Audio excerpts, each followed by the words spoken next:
Hey guys, welcome back to the channel. So behind me I have a Audi S5 and we're going to be doing a lower control arm. What the customer complained on this one is it's making a kind of a knocking noise on the driver's side. So let's go ahead and raise it up and I'll show you guys where the issue is.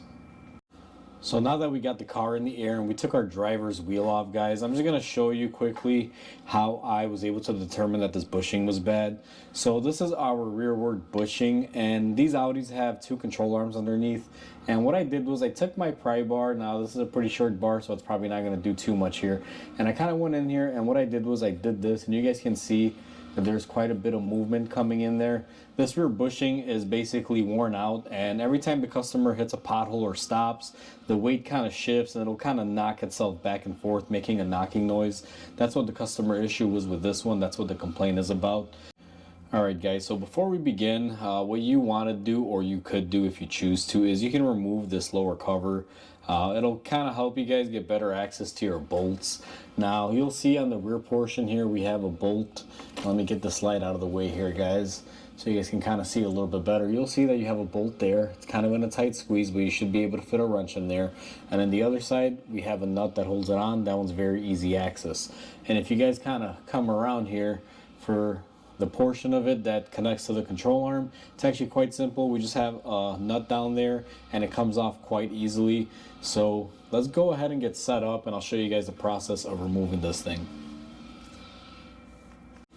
Alright guys, so where I'm choosing to begin on this is going to be on the knuckle where the ball joint attaches for the control arm, and it's going to be right here. Now my size bolt here is a 21. Depending on if it's had a control arm replacement before, it could vary, but it's a 21 millimeter. So let's go ahead and take this off. And these typically don't fight you. They come off fairly easy. As you guys saw, that was pretty much a second or two and it came off. Now what I'm going to do is I'm going to hit it right here and I'm going to try to get that ball joint to pop. And you want to be very careful when you do this, guys, because these are control arms that are made out of aluminum and the knuckle is also made out of aluminum. It does have a tendency to deform very quick. What I'm going to be using on this one is actually a brass hammer, so that way I can hit it, but I'm not damaging it because brass is a pretty soft metal. So let me get my tool and I'll show you guys how to do that.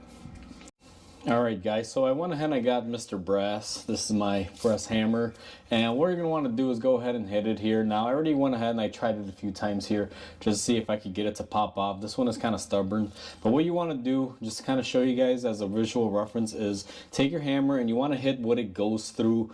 Now the key rule is my control arm has the ball joint. I didn't want to hit it up here because that's just a ball joint end. You always want to hit the side that it goes through. The whole goal is to kind of rattle this loose and vibrate it and get it to pop off. So what you want to do is basically find a nice point and you just want to tap it off like that. Now this is going to be very loud, so I'm going to do it off camera, but I at least wanted to show you guys the whole process of removing it. And when you tap it here and you wind up breaking the joint loose, what'll happen is you'll see this arm kind of pop up and this ball joint will kind of let loose from there. And once you have that, basically you're golden. That means you separate it at the knuckle. Now if this doesn't work, I do have another tool that I can use to kind of push this up, but I'm hoping this method works, so let's see how it plays out. Alright guys, so I went ahead and gave it a couple solid hits and the joint did pop off. As soon as I hit it, it just sprung up and you guys can see there's some room in there. And if you guys kind of grab it, you can see it's nice and loose. So what I'm going to do next here is shift you guys around to the bushing portion, because we are pretty much golden with the side that goes to the knuckle. And I'll show you guys how to remove that portion. Alright guys, so the way I'm going to choose to remove the bolt for the bushing is going to be quite simple. So it's a nut and a bolt. We're going to be using our long extension that has a little bit of a, you can see here, there's a little bit of a distance kind of extroverted there. That'll be good because it'll help catch up here in this little tight corner, because it has to kind of push out a little bit. It can't be flush.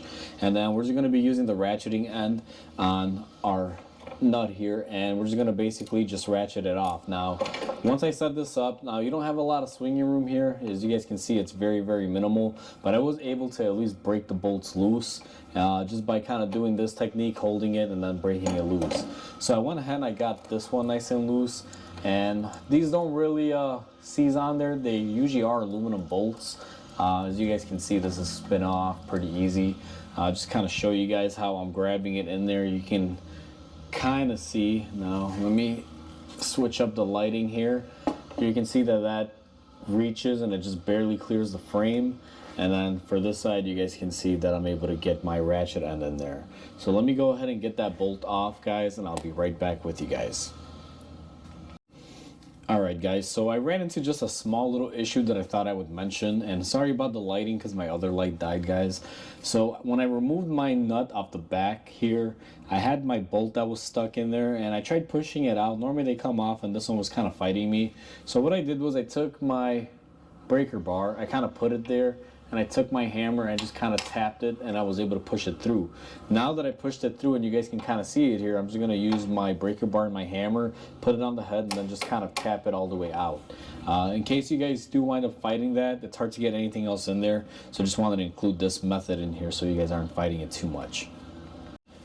Now that we went ahead and we got our bolt out and I just kind of put my hand over and I fished it out, guys, you're going to take your breaker bar and what you're going to want to do is just kind of bring this control arm down. Usually they don't fight you too much. They do come off fairly simple. Now I still haven't dislocated it at the ball joint yet. It's just loose. So you may have to kind of maneuver it and position it around and eventually you will get it off. I normally just take them off like this, but for some reason this one's fighting me. Let me see if I can just kind of wedge it down. There you go. So I went ahead and I got it wedged down.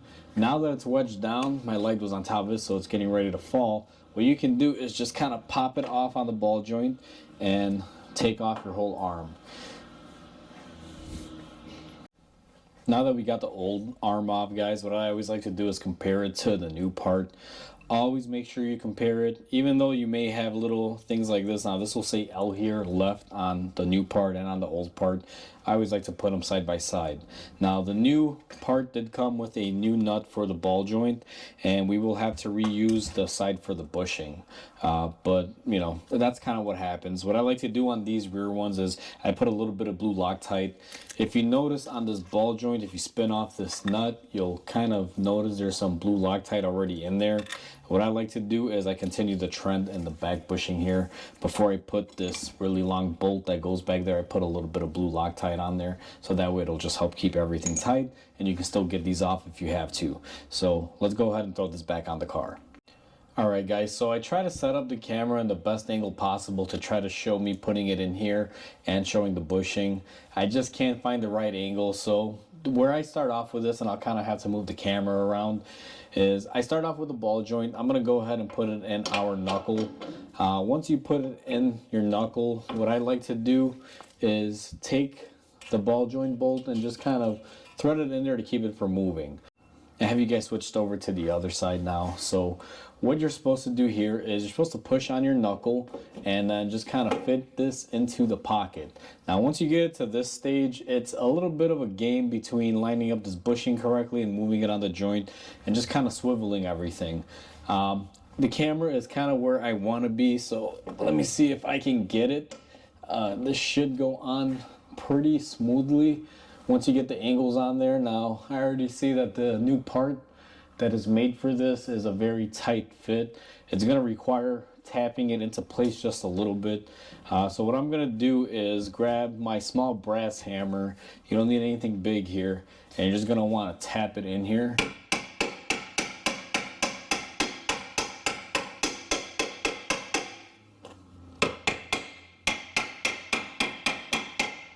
Sometimes stuff like this goes in really easy. Sometimes the manufacturer that makes the part actually makes it very, very specific and very tight fitting, guys. It just kind of happens. Once you get it into place and you line it up, what you're going to want to do is just go ahead and take your bolt and you're going to want to push it through. Now I'm not going to cover this in the video. It's pretty self-explanatory. So once I have my bolt pushed through and I tighten up my nut using the method I showed you guys earlier, I'll bring you guys back in.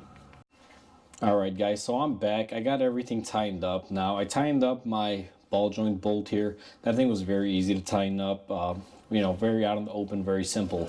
However, for this rear bolt, it was a little bit of a challenge just to kind of zoom you guys in there. Now, what I had to wind up doing was I had to kind of gain access to this panel here, and the tool that I used was my 3/8 long flexible ratchet, as you guys can see here. And then I used a short socket with a baby extension. I tried using just a regular long socket that would be the same distance like this, guys, but for some reason, because the socket is fat all the way to the back, and this provides a little bit of a skinnier approach there, it was actually able to work. And what I did was I pulled down on this little plastic cover, and then I got this in here, and you just kind of put it on there barely, and then kind of work its way back into place. That's why the flex head is very useful for this. And then what I did was I went ahead and I installed my other wrench on my other side like this, and I held this wrench as I was tightening this ratchet, and that's how I was able to tighten it up. Now, I looked up the torque specs. I do torque these things, however I couldn't get a torque wrench up there, guys. It's a very weird tight corner. I just went hand tight on there, and it does have some Loctite, but I will tell you this, the torque that is on there I know I can do by hand. Now I can't measure it, but I know I got it at least to torque, if not a little bit more, so we should be good with that. And one thing that I didn't show in this video, it kind of surpassed my mind, but I've shown you guys in previous videos, before you tighten this control arm, if you just put it together and you just tighten it up, you're actually doing it wrong. What you're supposed to do is put a load on the control arm, because this bushing has to sit in the factory spec, where the lowered height is. So what I did to be able to achieve this is I took my long jack stand, I put it on here, and I put the weight of the car on it. I lowered it on the lift, and I was able to get my proper height, and then I went ahead and I tightened this rear bushing. Now, if you're doing this on the ground without a lift, I will say it's going to be very difficult to get that thing tightened and put weight on it, because you saw the angle that you got to get in there with that ratchet is very, very difficult, and you're very limited on movement. But do the best that you can, guys. Alright guys, so we are pretty much set up on this Audi. Everything is all done. Wheel is tightened. She's ready to hit the road. Everything is good to go. I do want to say that most European manufacturers use this style of setup on their cars. So you can kind of apply this to any European manufacturer that has like a two-piece lower control arm setup. It's almost virtually the same thing. You'll just be fighting different subframe corners and things like that, and how they put in the bolts. But roughly they're all the same. The biggest thing that can ruin your day on these is if you have aluminum oxide corrosion. Now, aluminum doesn't rust, but it can corrode. Sometimes when they have a steel bolt going through aluminum holding a control arm in, you'll get that like fuzzy white, kind of like Formica stuff, if you've ever seen it before. It'll basically be like rust on aluminum. That will help keep everything together, and you will fight it if that is the case. I've had them to the point where it eats away at the steel and the aluminum so much that the bolts will snap as you try to remove them. Luckily for us, this car is fairly newer, so we didn't have that issue, but be mindful of that. Sometimes it's not uncommon to replace bolts on Audis and Mercedes and BMWs and European cars that use this style of bolt. Hopefully you guys enjoyed this video. Hopefully this video helps you guys out. I just want to say, please comment, like, and subscribe. It definitely helps my channel grow. And with that said, guys, I hope you guys have a wonderful day, and I'll catch you guys on the next repair.